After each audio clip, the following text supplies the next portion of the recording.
प्यारे बच्चों, आज मैं लास्ट क्लास जो आप लोगों को इलेक्ट्रिक पोटेंशियल और इलेक्ट्रिक पोटेंशियल एनर्जी के विषय में मैंने समझाया था। आज मैं लेक्चर 17 में पोटेंशियल एनर्जी और इलेक्ट्रिक पोटेंशियल पे बेस्ड जो फार्मूला है लास्ट क्लास में भी दिया था और आज मैं सेपरेटली थोड़ा सा दे रहा हूँ। इसको आप अच्छी तरह से याद रखोगे ताकि जो है यही सब न्यूमेरिकल में सब फार्मूला यूज होगा और कंसेप्ट यूज होगा। चलते हैं। नंबर 1 इलेक्ट्रिक पोटेंशियल एनर्जी, उसको यू से दिखाते हैं। 1 हो गया। एक चार्ज को मैंने क्यू को ओ पे रख दिया और दूसरा चार्ज कहाँ है? पी पॉइंट पे है। ओ से पी का दूरी कितना है? आर। ठीक। और यहाँ चार्ज क्यू है, यहाँ स्मॉल क्यू है और यहाँ कैपिटल क्यू है। तो इसका पोटेंशियल एनर्जी क्या होगा और इसके चलते इस पॉइंट पर पोटेंशियल एनर्जी क्या होगा? तो मैंने आपको बताया था पोटेंशियल एनर्जी का क्या फॉर्मूला था। U इक्वल टू के Q1 Q2 by are. Q1 है Q, Q2 कितना है? Q। So K Q into Q by क्या? R। याद रखिएगा फॉर्मूला। अब मैंने आपको दूसरा नंबर में बताने जा रहा हूँ। एक चार्ज तो ऑलरेडी ओरिजिन पे है और A पॉइंट पे है और B पॉइंट पे है। ठीक है। तो Q चार्ज को A से कहाँ ला रहे हैं? B। Q चार्ज को A से B पे ला रहे हैं। ओके। अब जो है work done in carrying the charge from A to B, work done in carrying the charge small q from A to B बराबर क्या होगा? वो मैं यहाँ लिखा चुका हूँ। From A to B equal to work done from A to B equal to UB minus UA। B कौन सा पॉइंट है? Final. So final potential energy at B minus initial potential energy at A। वही मैं लिखा हूँ UB minus क्या? UA। और potential energy का मैंने फार्मूला दिया है KQ बाई क्या? R। तो KQ बाई क्या? R2। ये हो जाएगा UB माइनस KQ बाई क्या? R1। आप देख रहे हैं ये हो जाएगा एक पॉइंट A का पोटेंशियल एनर्जी। ये फॉर्मूला हुआ नंबर 3 इलेक्ट्रिक पोटेंशियल। इसको V से दिखाते हैं। जिस पॉइंट पे हम लोग इलेक्ट्रिक पोटेंशियल निकालना है वहाँ +1 चार्ज रख दीजिए। इसके चलते, इस चार्ज के चलते इस पॉइंट पे पोटेंशियल एनर्जी, पोटेंशियल क्या होगा? Electric potential at a distance R from the origin O, है ना। तो V at R, V equal to या V at P equal to क्या? KQ by R। इसके चलते इस पॉइंट पे क्या पोटेंशियल होगा? जहाँ पोटेंशियल निकालना है वहाँ +1 चार्ज रख दीजिए और इसके चलते इस पॉइंट पे पोटेंशियल आ जाएगा KQ बाई क्या? R। ठीक है।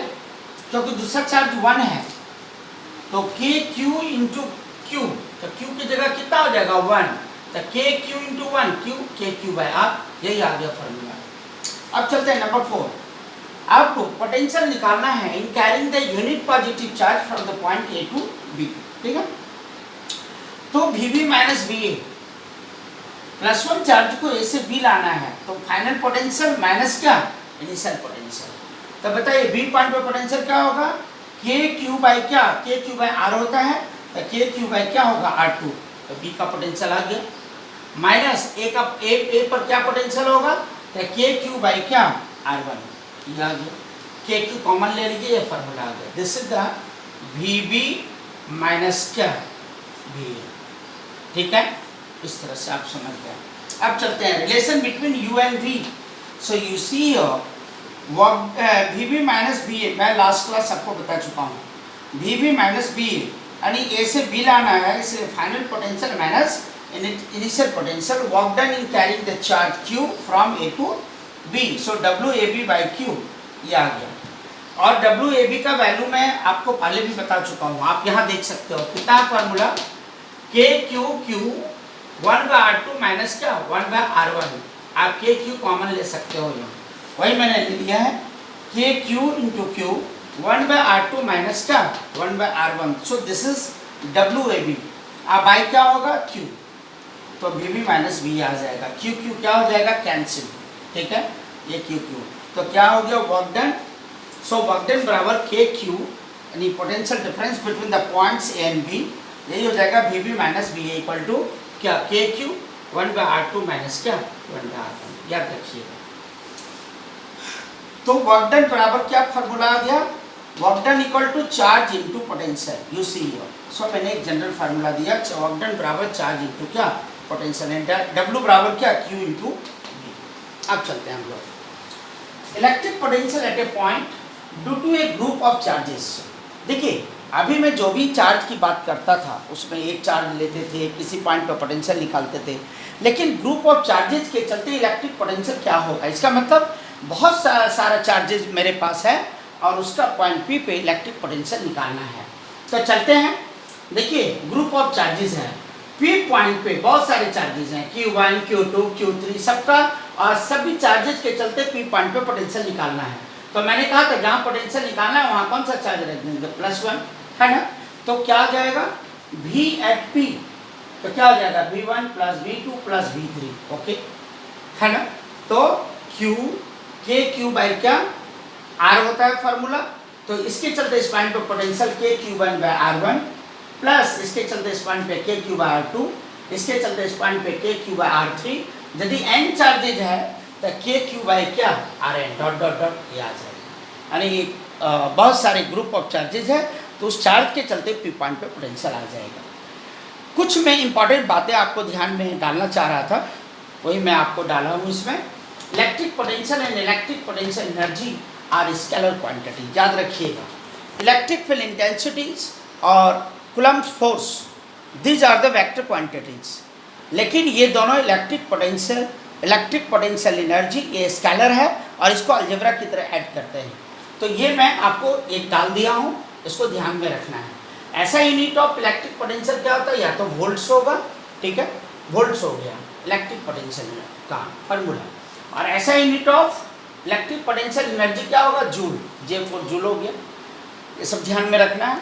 अब electric potential energy due to a group of charges, मान लेते हैं दो चार्ज के चलते उसका पोटेंशियल एनर्जी क्या होगा, तो KQ बाई क्या R, या KQ1 Q2 बाई क्या R। लेकिन यहाँ बहुत सारे चार्जेस सिस्टम में हैं, तो उसके चलते उस सिस्टम का पोटेंशियल एनर्जी क्या होगा, ठीक है, ग्रुप ऑफ चार्जेज है। तो मैं एक आपको ये सिस्टम दिखा रहा हूँ, यहाँ देखिए Q1 चार्ज रखा है, यहाँ Q2 Q3 और यहाँ क्या है Q4, ठीक है। तो Q1 और Q2 के बीच का डिस्टेंस मैं ले रहा हूँ 1 2, इसलिए R12। Q2 और Q3 के बीच का डिस्टेंस R23, यानी 2 से 3 का दूरी, फिर Q3 से Q4 का दूरी R34 मैं ले रहा हूँ, वी अस्यूम। अब यहाँ Q4 और Q1 के बीच का दूरी R14, ठीक है, लेकिन ये भी तो दूरी पता रखना होगा, तो यहाँ से यहाँ तक का दूरी क्या हो जाएगा R24, ठीक है, और यहाँ से यहाँ तक का दूरी क्या हो जाएगा R13, मैं मान लिया हूँ, ये सब सिंबल है। तो मैं यहाँ लिखा हूँ the group of charges are shown in the figure, वो दिखाया गया है। We have to calculate the electric potential energy of the system, इस सिस्टम का इलेक्ट्रिक पोटेंशियल एनर्जी निकालना है। तो देखिए दो चार्ज का एक ग्रुप बनाते जाइए, दो चार्ज का बनाते जाइए। सो Q1 Q2 मैं फार्मूला क्या दिया था, KQ1 Q2 बाई क्या R। सो दो चार्जेस का पहले इसका पोटेंशियल एनर्जी निकल जाएगा, KQ1 Q2 बाई क्या R12, ये U1 आ गया। U2 इसके चलते पोटेंशियल एनर्जी सिस्टम का, तो क्या होगा KQ2 Q3 बाई क्या R23। U3 क्या हो जाएगा KQ3 Q4 बाई क्या R34। फिर इसके चलते क्या हो जाएगा KQ1 Q4 बाई क्या R14 या R41, जो जैसा लिखना चाहते हैं उससे कोई मतलब नहीं है। अब चलते हैं U5 क्या हो जाएगा, इसके चलते देखिए 2 और 4 के चलते Q2 Q4, तो KQ2 Q4 बाई क्या R24, ठीक है, ये आ गया। और फिर U6 इसके चलते, ये भी दो चार्ज का एक ग्रुप बनेगा, दो चार्ज का एक पेयर बनेगा।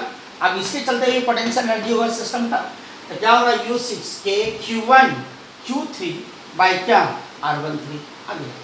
तो therefore total potential energy of the system is given by, मैंने बताया था पोटेंशियल एनर्जी एक स्केलर क्वांटिटी है, उसको अलजेब्रा की तरह ऐड कर देना है। तो total potential energy of the system, system का टोटल पोटेंशियल एनर्जी, सारे पोटेंशियल एनर्जी को ऐड कर दो तो सिस्टम का पोटेंशियल एनर्जी आ जाएगा। तो मैं लिख दिया हूँ therefore total potential energy of the system is given by U = U1 + U2 U3 + U4 से लेके कहाँ तक U6, है ना। तो U बराबर, अब देखिए के सब में कॉमन है ना, तो के कॉमन निकाल लीजिए।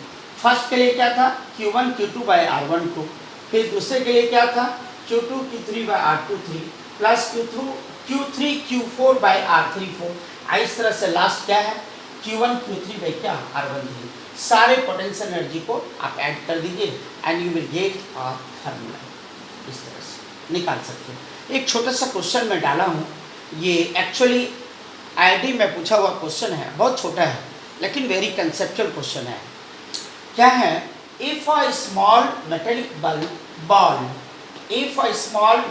Ball is suspended bye insulated thread in the uniform electric field, यानी यूनिफॉर्म इलेक्ट्रिक फील्ड में एक मेटेलिक बॉल को इंसुलेटेड थ्रेड से सस्पेंड किया गया है, ठीक है। आप कहना चाहता है इफ हाई एनर्जी एक्सरे को फॉल किया जाता है बॉल पे, ठीक है, तो कहता है the ball will be deflected in the direction of the field. क्या बॉल फील्ड जिस फील्ड में डायरेक्शन है उस तरफ डिफ्लेक्ट करेगा? इज इट ट्रू और फॉल्स? यही क्वेश्चन एक्सेल आईआईटी में आया हुआ है। ये बहुत लगता है कि 94-95 का क्वेश्चन है। अब हम लोग चलते हैं, देखिए क्या है, बहुत अच्छा क्वेश्चन है। कहता है इफ, मैं आंसर भी आपको दे दिया हूँ, if high energy X ray beam falls, है ना, वही मेटल जो बॉल है ना, मेटल बॉल है उस पर हाई एनर्जी एक्सरे को बीम को फॉल कराया जाता है, तब क्या होता है? It will knock out the electron making it positively charged. अब जैसे ही हाई एनर्जी एक्सरे को मेटल बॉल पे फॉल कराया जाता है ना, तो क्या होता है, उस नॉकआउट हो जाता है, मतलब उससे एनर्जी, इलेक्ट्रॉन मेटेलिक बॉल का एनर्जी लेकर के बाहर निकल जाता है। तो आप जानते हैं जिससे इलेक्ट्रॉन निकलता है तो फिर वे कैसे चार्ज हो जाता है? पॉजिटिवली चार्ज होता है। So this becomes positively charge, वही मैंने लिखा है, चूंकि उससे एक इलेक्ट्रॉन मान लो निकल गया, एक पॉजिटिव चार्ज होगा, दो इलेक्ट्रॉन निकलेगा, दो पॉजिटिव चार्ज डेवलप करेगा, मतलब जितना इलेक्ट्रॉन निकलेगा उतना ही पॉजिटिव चार्ज डेवलप करेगा। So therefore the ball will be reflected in the direction of the field. मैंने आपको बताया था यदि चार्ज पॉजिटिव हो तो जिधर इलेक्ट्रिक फील्ड का डायरेक्शन होता है उधर ही फोर्स लगता है, और यदि चार्ज नेगेटिव हो तो इलेक्ट्रिक फील्ड के अपोजिट उस पर फोर्स लगता है। मैं ये सब आपको बता चुका हूँ। इसके बाद भी मैं कई बार आपको कहता हूँ कोई दिक्कत है तो आप पूछिए, ठीक है। तो मैं यहाँ देखिए सारे क्वेश्चन का आंसर एक फिगर यहाँ मैंने बता दिया। यही मेटेलिक बॉल है और ये इंसुलेटेड थ्रेड से ये हैंग किया हुआ है और इस पर एक्सरे बीम को फॉल किया जा रहा है, ठीक है। तो क्या होगा, एक्सरे बीम में हाई एनर्जी होती है, वो एनर्जी इलेक्ट्रॉन ले लेता है and it becomes excited and क्या, इससे बाहर आ जाता है। तो जितना इलेक्ट्रॉन बाहर आ जाएगा उतना ही चार्ज डेवलप हो जाएगा। मान लीजिए 10 इलेक्ट्रॉन बाहर आ गया तो 10 इलेक्ट्रॉन के बराबर चार्ज डेवलप होगा, लेकिन कैसा चार्ज यहाँ डेवलप होगा? Positive charge, because the electron is coming out of the ball, so it has क्या, पॉजिटिव चार्ज। तो यहाँ आ जाएगा Q इंटू क्या, E, यही यहाँ आ जाएगा पॉजिटिव चार्ज कितना, Q इंटू E। Q है ये, Q इंटू E, मतलब फोर्स इस पे किधर लगेगा, फोर्स किधर लगेगा, इस पे फोर्स इस पे लगेगा फील्ड के डायरेक्शन में, क्योंकि this body becomes positively charge, so the force will act on this body in the direction of the field. बस ये आपका छोटा सा क्वेश्चन था। फिर हम लोग नेक्स्ट डे बात करेंगे, आप प्रॉब्लम पे हम लोग डिस्कस करेंगे, जो भी अच्छा प्रॉब्लम्स है वो आपको दिया जाएगा और जो भी टास्क दिया जाएगा उसको आप बना के आइएगा।